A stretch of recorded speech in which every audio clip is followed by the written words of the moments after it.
Good morning and welcome back to my channel. এর সঙ্গে তো সবাইকে অনেক স্বাগত আর অনেক ভালোবাসা জানিয়ে নতুন ভিডিও শুরু করছি। সকালবেলা ঘুম থেকে উঠে কিন্তু দুই দিকে রান্না বসিয়ে দিয়েছি। দুদিকে দুটো কড়াই, বড় কড়াইতেও রান্না হচ্ছে সবার জন্য মাংস, শুধু সোমনাথ বাদে। আর ছোট কড়াইতে হচ্ছে শুধু সোমনাথের জন্য মাংস। ঠিক আছে, তো দুরকম মাংস, হাঁস মুরগি, এইদিকে হাঁস হচ্ছে, এদিকে মুরগি হচ্ছে। হাঁস মুরগি সব একসাথে আজকে রান্না বান্না করে খাওয়া দাওয়া করে তারপরে আমরা রওনা দেবো ঘুরতে যাওয়ার উদ্দেশ্যে। বন্ধুরা, এই যে এইদিকে হচ্ছে হাঁসের মাংস, এই দেখো এটা হচ্ছে হাঁসের মাংস। দুটো হাঁস আছে এখানে, দুটো হাঁস কালকে রাত্রিবেলা আমাকে দিয়ে গেছিলো, যার কাছে আমি অর্ডার দিয়েছিলাম। আমি ম্যারিনেট করে ফ্রিজে রেখে দিয়েছিলাম যাতে সকালবেলা ঘুম থেকে উঠেই আমি রান্নাটা করে নিতে পারি, যেহেতু পার্লারে যাওয়ার ব্যাপার রয়েছে। এখন এটা নামিয়ে, এই রান্নাটা নামিয়ে ভাত বসাবো, দিয়ে যাব হচ্ছে পার্লারে। আর এইদিকে হচ্ছে দেখো চিকেন, সোমনাথের জন্য কিনেছি 500 চিকেন, ওর দুবেলা খুব ভালোভাবে হয়ে যাবে। ঠিক আছে, ও তো হাঁস খায় না, তাই ওর জন্য মুরগি, আর এদিকে হাঁস। ঠিক আছে, প্যাক প্যাক। তো চলো বন্ধুরা, ঝটপট করে আমি দুই দিকে দুটো রান্না তাড়াতাড়ি করে নিই, তার সাথে ভাতটাও বসিয়ে দিয়ে তাড়াতাড়ি করে রান্না করে নিয়ে পার্লারে যাব। আর রান্না নামিয়ে তোমাদেরকে দেখাচ্ছি তো কোনটা কেমন দেখতে হলো। দুটোই ভালো দেখতে হবে, কারণ দুটোতেই মশলাপাতি সেম দিয়েছি, শুধু এটাই আলু দিয়ে করছি আমাদের হাঁসেরটা, আর সোমনাথের মুরগিটা আলু ছাড়া করছি। এই তো চলো, এখানে ভাত বসিয়ে দিয়েছি আর সোমনাথের মাংসটা নেমে গেছে।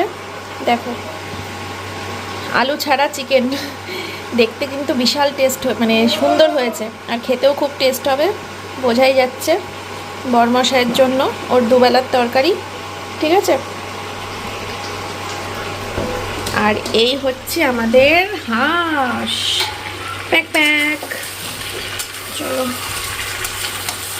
আমার কষানো কমপ্লিট হয়ে গেছে, জল গরম বসিয়েছি, এবার জলটা দিয়ে দেবো। ঠিক আছে,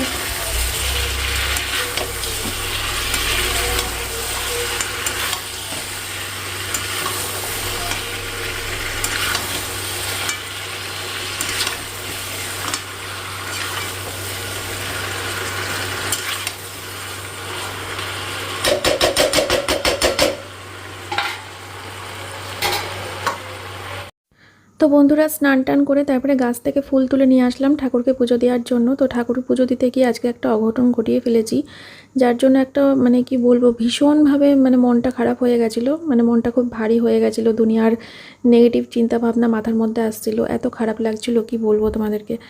আসলে আমার ঠাকুরের সিংহাসনে একটা ছোট্ট লক্ষ্মীনারায়ণের ফটো ছিল, যেটা হচ্ছে তোমাদেরকে দেখাচ্ছি, যে দেখো। তো ফটোগুলো সব মুছছিলাম, পরিষ্কার করছিলাম, করতে গিয়ে এটা হাত থেকে কীভাবে যেন পড়ে গেল আর কাঁচটা ভেঙে গেল। এটা তো অবশ্যই মনে হয় কোনো অমঙ্গলের সংকেত। আমার ভীষণ খারাপ লাগলো, ভীষণ ভীষণ মনটা খারাপ হয়ে গেছিলো জানো তো।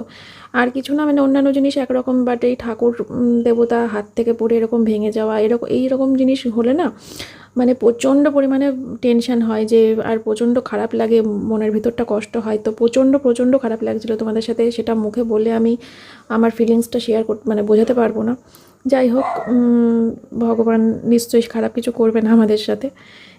এখন বাজে হচ্ছে 12টা 25, এখন আমরা মা মেয়েতে ভাত খাবো, খেয়ে তারপরে পার্লারে যাব। আর সোমনাথ ওদিকে প্যাকিং করছে, ও তো জানোই যাওয়ার দিনকে গুছাই, আমাদের অনেক দিন আগেই হয়ে গেছে, ও আজকে গুছাচ্ছে। এই হচ্ছে হাঁসের মাংস, কেমন হয়েছে দেখতে। কড়াইতে কিছু বোঝা যাচ্ছে না, বাইরে থেকে আলো আসছে, তাই একটু লাল ভাবটা কম লাগতে পারে, গামলায় ঢেলে পরে দেখাবো। চলো খেয়ে নিই, এখন পরে আসছি। বন্ধুরা, রান্নাঘর সব কিছু মুছে পরিষ্কার করে নিয়েছি, এঁঠো বাসন জড়ো করে রেখেছি, আর এই যে সব গোছানো থাকলো। আমি এবার রেডি হতে যাচ্ছি, এখন মেয়েকে রেডি করাবো, আমি রেডি হব, দুজনে মিলে পার্লারে যাব। এই মাংসটা কড়াইতেই রেখেছি, আমি উবুর করিনি গামলার মধ্যে। মাংসে সামান্য একটু নুন কম হয়েছে, আমার হাতে কোনো দিন এরকম হয় না, আজকে হঠাৎ করে দেখলাম আমার হাতেই নুনটা একটু কম লাগলো। তো এটা সন্ধ্যাবেলা করে গরম করব, মাংসটা নুন দিয়ে গরম করে তারপরে গামলায় ঢালবো, ততক্ষণ গামলায় ঢেলে লাভ নেই, কড়াইতেই থাক, বুঝলে। আর ভাত রয়েছে, চিকেন রয়েছে, সব থাকলো প্যাক প্যাক কক সব পাশাপাশি। চলো এবার রেডি হই, ঝটপট করে দিয়ে বেরিয়ে যাই। তো আমার বর কালকে সুন্দর হয়ে চলে এসেছে, আর এখন আমি সুন্দর হতে যাব। আমি সুন্দর হয়ে আসিনি, জাস্ট চুল ফুল কেটেছি, মাসে একবারই যাই আমি চুল কাটাতে। আর আমি তো এখন যাব, মেয়ে ওইদিকে রেডি। এবার চ, জুতো পর। আজকে সোনা মামার চুলগুলো একদম ছোট ছোট করে কাটিয়ে নিয়ে আসবো, ঠিক আছে? আবার হয়ে যাবে বাবা, আবার বড় হয়ে যাবে, দেখতে দেখতে বড় হয়ে যাবে। সবাই তো এখনো ন্যাড়া করে জানিস, তাও তো ন্যাড়া করছি না তাই। হ্যাঁ, 8 বছর বয়সও ন্যাড়া করে, তোকে করাচ্ছি না তাই তো ছোট করে আনবো। চলো।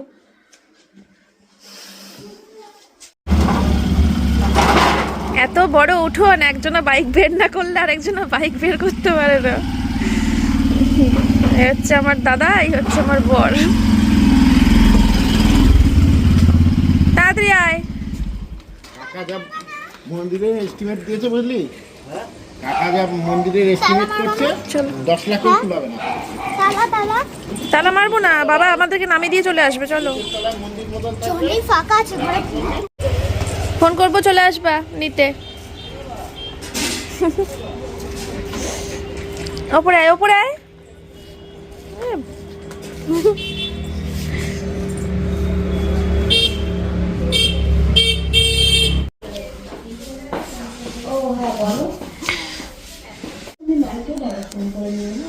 ওই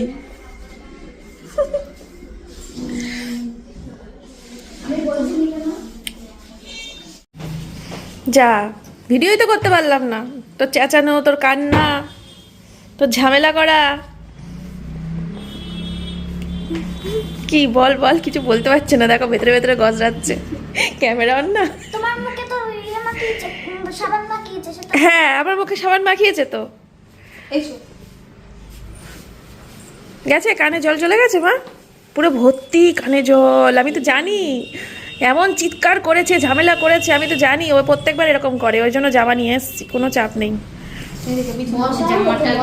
হ্যাঁ, জামাটা চেঞ্জ করে দিই, ও প্রত্যেকবারই এরকম করে। আবার কি বাড়িতে বাড়িতে শ্যাম্পু করবেও না, এখানে এসেই করবে। না, আমি এখানে গিয়ে ওখানে গিয়ে করবো। হ্যাঁ, রবিবার করে করে করাই, তাও ঝামেলা করে, করাতে দেয় না। সারা পাড়ার লোক জেনে যায় আমি ওকে শ্যাম্পু করাচ্ছি।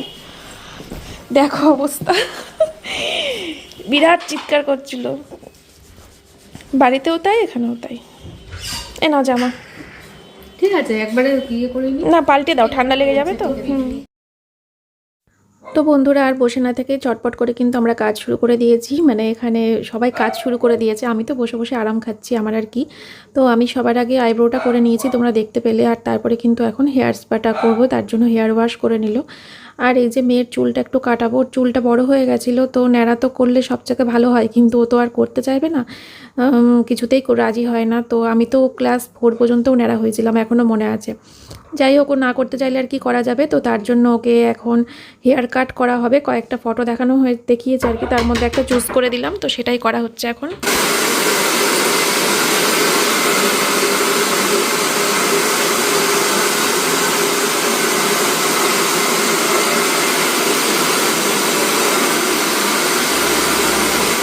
এইটা খুব ভাল লাগে বল।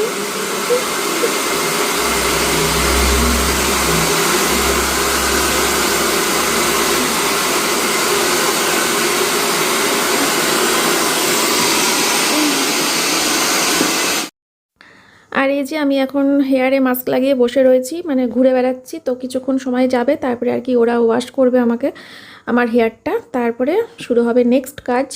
তো তোমরা সঙ্গে থাকো, দেখতে থাকো পুরো ভিডিওটা। আজকেও ভিডিওটা বেশি একটা বড় করে উঠতে পারলাম না, আসলে এত তাড়াহুড়োর মধ্যে রয়েছি, মানে আর ওদের সাথে গল্পও করছিলাম, তার জন্য বেশি একটা সময় আর কি ভিডিও করতে পারিনি। তো যাই হোক, এখন আমি যেটা করছি সেটা হলো নেল এক্সটেনশন। তো আজকে খুব ইচ্ছে করছিল করতে, এর আগেও 2বার করেছি আমি, ফার্স্ট টাইম নই, আগে 2বার করেছি। তো আজকে আবার করলাম, নেক্সট আবার যদি কখনো মনে হয় তো তখন আবার করবোক্ষণ। তো চলো দেখা যাক কেমন কি আসে, কেমন কি দেখতে লাগে। তো আমার হাতে তো হালকা কালার মানায় না, তার জন্য আমি ওদেরকে ডিপ কালারই করতে বলেছিলাম। ওরা বলছিল যে হালকা কালার করো, হালকা কালার করো, কিন্তু আমি ওদেরকে একটা ডিপ পছন্দ করে দিয়েছিলাম, ডিপ কালার। তো সেটাই ওরা করেছিল আমার হাতে ফার্স্টে। তারপরে করার পরে দেখলাম যে কেমন যেন ওটা লাগছে, খুব অড লাগছিল দেখতে। তারপরে আমি আবার ওদেরকে বললাম যে এটা আবার তোলো। এবার ওরা বলছে যে করা হয়ে গেছে, আবার তুলবো, কী করে হবে? বললাম যে আমি জানি না, আমি ফার্স্টে দেখে ভালো লেগেছিলো, পরে দেখলাম যে দেখে ভালো লাগছে না। তারপরে ওরা আবার ওটা তুললো, কতক্ষণ সময় গেছে জানো, ওখানে আরও 1 ঘন্টা সময় নষ্ট হয়েছে। তারপরে ওটা তুলে তারপরে ওরা ওপরে জিজ্ঞেস করলো যে তাহলে কোন কালার করবে বলো। আমি আর জানি না, এবার তোমরা যেটা বলবে সেটাই করব। এই দেখো আমি চন্ডালেখা কেমন এখনো হয়নি, ঠিক আছে? তো আমার মেয়ে তো এইটুকু দেখে ভয় পেয়ে গেছে, ভাবছে মার হাত কি এরকমই থাকবে নাকি। তো পুরো কমপ্লিট হয়ে যাক, তারপর তোমাদের সাথে অবশ্যই শেয়ার করবো, ঠিক আছে? দেখো পাহাড় থেকে ঘুরে এসে সমুদ্রে যাওয়ার আগে নেল এক্সটেনশন করছিলাম, পাগল আমি। পাহাড়ে যাওয়ার আগে করতে পারতাম না। ঠিক আছে, চলো কমপ্লিট করে দিয়ে তারপরে ওরা একটা হালকা পিঙ্ক কালার আমাকে পছন্দ করে দিল, বলল যে দিদি এটা করো, তাহলে এটা ভালো লাগবে। আমি ওই একটা অন্যরকম কালার পছন্দ করেছিলাম, একটা স্লেট কালার মতো, স্লেট কালার, ওটা পছন্দ করেছিলাম। তো আমি আরও আমাদের দিদির সাথে কথা বলে আর কি তারপরে ওটা চুজ করেছিলাম। কিন্তু ওটা করার পরে আবার কেমন লাগছিল, তারপরে পার্লার থেকে আমাকে বললো হালকা পিঙ্ক করতে, তারপরে লাস্টে এদের কথা শুনে আমি হালকা পিঙ্কটাই করেছি। ওটা মোটামুটি ঠিক আছে। আর এর আগে যে দুবার আমি করেছিলাম সেই দুবার কিন্তু আমি ব্লু কালার করেছিলাম, কারণ আমার হাতের সাথে ব্লু কালারটা ভীষণ ভালো যায়। তো সে কারণে আগের দুবার ব্লু করেছিলাম। কিন্তু এইবারটা কি মনে হলো, ভাবলাম পরপর দুবার ব্লু করেছি, আবার সে ব্লু করবো, তো এবারটা আর করিনি। আর আমার হেয়ার স্পাটা কেমন হয়েছে অবশ্যই কিন্তু কমেন্ট করে জানিও। তো বন্ধুরা, আমরা এখানে দাঁড়িয়ে দাঁড়িয়ে অপেক্ষা করছি কখন আসবে সোমনাথ, আসলে পরে বাড়ি যাবো, ঠিক আছে? দেখো তোমরা খালি কত ছোট, আর ভালো লাগছে না ঠান্ডার মধ্যে, খুব শীত করছে। কিন্তু আমি জ্যাকেটটা পরে আসলেই ভালো করতাম। তারপরে কি মনে হলো, যখন এসেছিলাম তখন তো দুপুর 1:30 বাজে, এখন কটা বাজে জানো? দুপুর 1:30 থেকে রাত্রির 8:45। বাড়ি ঢুকতে ঢুকতে ওই 8টা, 1:30 থেকে 8টা পর্যন্ত কি করলাম? আমি স্পা করলাম, আইব্রো করলাম, নেল এক্সটেনশন করলাম, আর মেয়ে চুল কাটলো। আসলে মেন সময়টা গেছে নেল এক্সটেনশনে, বুঝলে? ফার্স্টে তো একটা অন্যরকম করেছিলাম, তারপরে মানে আমি আর বড়দি দুজনে মিলে একটা চুজ করলাম, করে ওইটাকেই করলাম। করার পরে দেখি কি মানে বাজে লাগছিল, আমার হাতে ভাল লাগছিল না। ওটা হচ্ছে একটা সেই কিরকম কালার করেছিলাম বলো তো? না ফার্স্টে করেছিলাম হচ্ছে স্লেট কালার, স্লেট টাইপের একটা কালার করেছিলাম। কিন্তু করার পরে দেখি কি আর ভালো লাগছে না। তারপরে আমি বললাম কি এটা তুলে দাও, অন্য কিছু করবো।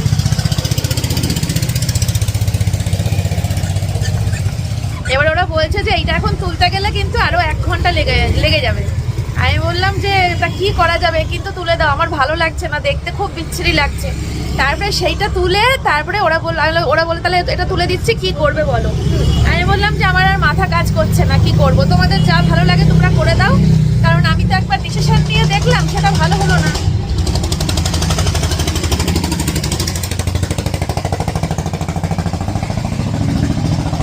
বললাম যে আমি তো একবার ডিসিশন নিয়ে দেখলাম সেটা ঠিক হলো না, আমার ডিসিশনটা ভুল হলো, তো আমি এবার তোমাদের উপর ছেড়ে দিলাম, তোমরা যা পারো তাই করে দাও। তারপরে ওরা এইটা করে দিল, ওরা বললো হালকা কালারের ওপর এটা করে দিলাম, দেখো ভালো লাগবে এটা। তারপরে এটা করে দিল, না এটা মোটামুটি বেশ ভালোই লাগছে। কিন্তু আগেরটা আমি যেটা চুজ করেছিলাম স্লেট কালারটা কিন্তু খুব সুন্দর লাগছিল, যেটা এমনি আমাকে স্যাম্পল দেখালো, নখ বের করে দেখালো স্যাম্পল, ওখানে কিন্তু ওই স্লেট কালারটা সেই লাগছিল দেখতে।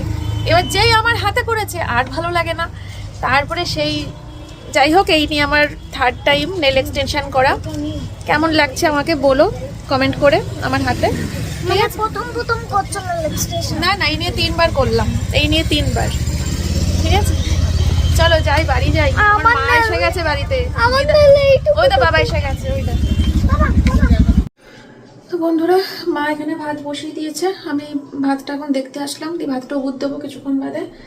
আর মাংসটা তো যেমন বলেছিলাম একটু নুন আর লঙ্কাও দেবো, একটু নুনও দেবো, দিয়ে ভালো করে জাল দেবো। আর আমি একটা ভুল করে ফেলেছি জানো, আমার নাকের তো দুটো, আর এই নাকেরটা তো আমি যখন গোল্ডেন জুয়েলারি পরে থাকি, মানে সোনার ইয়ে, তখন ঠিক আছে, সে মানে বউ লুকের সাথে বা গয়নাগাটির সাথে ঠিক আছে। কিন্তু এখন তো আমি দেখো এই কানেরটা পরলাম, জন্মদিনে বড়দি দিয়েছিল, এটা পরলাম, তারপরে জন্মদিনে আমার বোন দিয়েছিল, এইটা পরলাম। দেখো এই দুটোর সাথে কিন্তু আমার কোন নাকেরটা যাবে বলো তো? যেটা হচ্ছে ওই বড়দি দিয়েছিল না, সেই ছোট্ট পাথর দিয়ে একটা ছোট্ট সোনার নাকের, একটা ছোট্ট সাদা স্টোনের, ওই নাকেরটা আমার এই দুটোর সাথে ভালো যেত। কিন্তু আমার উচিত ছিল সেটা আমার সকালবেলা চেঞ্জ করে নেওয়া। এখন আমি তো এই নখ নিয়ে, তো এত বড় বড় নখ, এই নিয়ে আমি নাকের পাল্টাতে পারবো না। খুলতে হয়তো পারবো এটা, খুলে যেতে পারবো, আর নাকে কিছুই পরা যাবে না, নাক খুলে যেতে পারবো, কিন্তু ওই নাকেরটা ঢোকাতেও পারবো, কিন্তু গুজিটা ঢোকানোর জন্য খুব সূক্ষ্ম কাজ তো, গুজিটা ঢোকানোর জন্য এই বড় বড় নখ থাকলে হবে না। একটা ইয়ে হয়ে গেল, খারাপ লাগছে, কিছু করার নেই, এখন কী করবো, একেবারে নাক খালি করে যাব, কেমন একটা লাগবে। যাই হোক, বাদ দাও, সে আর কি করা যাবে। এখন কথা হচ্ছে, আমার তলপেট ব্যথা শুরু হয়ে গেছে, আজকে পিরিয়ডের প্রথম দিন তলপেট ব্যথা করছে। এই ব্যথা কমবে কালকে, মানে সকালে ঘুম থেকে উঠে আর ব্যথা থাকবে না, আজকের দিনটাই ব্যথাটা করবে, প্রথম দিন ব্যথা করে প্রত্যেকবার। চলো ভাতটা হোক, তারপরে রেডি হতে হবে কিছুক্ষণ বাদেই, আর হাতে বেশি সময় নেই। এখন কটা বাজে বলো তো? 9টা বাজতে যাচ্ছে। ব্লগটা শেষ করতে হবে, নাহলে পরের ব্লগটা তো শুরু করারও ব্যাপার রয়েছে। ব্লগ শেষ করতে হবে, রেডি হতে হবে, ওই রান্নাটা হয়ে গেলেই ভাত খাবো, ভাত খেয়ে রেডি হয়ে নেবো। আর সোমনা তো খাবে, খেয়ে হাঁটতে যাবে, এসে রেডি হয়ে নেবে, ঠিক আছে?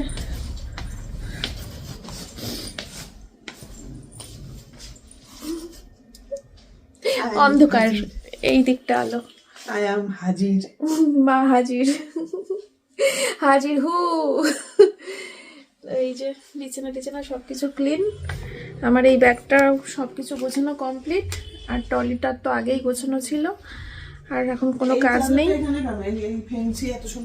চাদরটা আজকে রাতেই মেশিনে ঢুকে যাবে, আমি মেশিন অন করে দিয়ে বেরিয়ে যাব, বুঝেছো? সকালবেলা ঘুম থেকে উঠে ছাদে মেলে দেবা জামা কাপড়। ওটা মেশিনে দিয়েছিস? না, এই এই এই আগের বছর কিনেছিলাম, এই বছর ভাঙলাম। আমি কেচে দেবো হাতে। না না, হাতে কাচতে হবে না, মেশিনে দিয়ে দেবো, কিচ্ছু হয় না। তো চলো, আসছি পরে, না পরে আসছি না, আমি ব্লগটা শেষ করে দিই, কারণ ওটা ব্লগ পরে আবার মানে খাওয়া দাওয়া শেষ হয়ে গেলেই তো বেরোবো, বেরোনোর সময় আবার পরের ব্লগটা শুরু করতে হবে। তো সে কারণে এই ব্লগটা এই অবধিই রাখছি, ঠিক আছে? সবাই ভালো থেকো, সুস্থ থেকো, তোমাদের সাথে আবার নেক্সট ব্লগে দেখা হচ্ছে, খুব সুন্দর ভিডিওতে দেখা হচ্ছে, খাওয়া দাওয়া করে বেরিয়ে যাব, এই তো। আর আমার হাতটা কেমন লাগছে অবশ্যই কমেন্ট করে বলো, ঠিক আছে? ফার্স্টে ওটা কি বাজে লাগছিল, মানে দেখতে ভালো লাগছে, যখন এমনি দেখালো স্যাম্পেল নোকটা যখন দেখালো, ওটা ছিল হচ্ছে ওই স্লেট কালার, বললাম ভাল লাগছিল, কি সুন্দর লাগছিল, মনে হচ্ছিলো যেন ওটা হাতে পড়লে বেশ ভালোই লাগবে।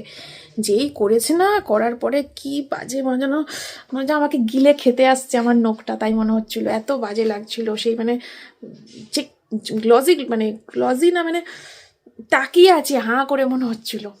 তারপরে আমি তো সেই ভয় পেয়ে গেছিলাম যে এত বিচ্ছিরি দেখতে লাগছে, হায় ভগবান। তারপরে আমি বললাম যে তোমাদের যা ভালো লাগে তোমরা করে দাও গো, আমি আর কিচ্ছু বুদ্ধি খাটাতে যাব না।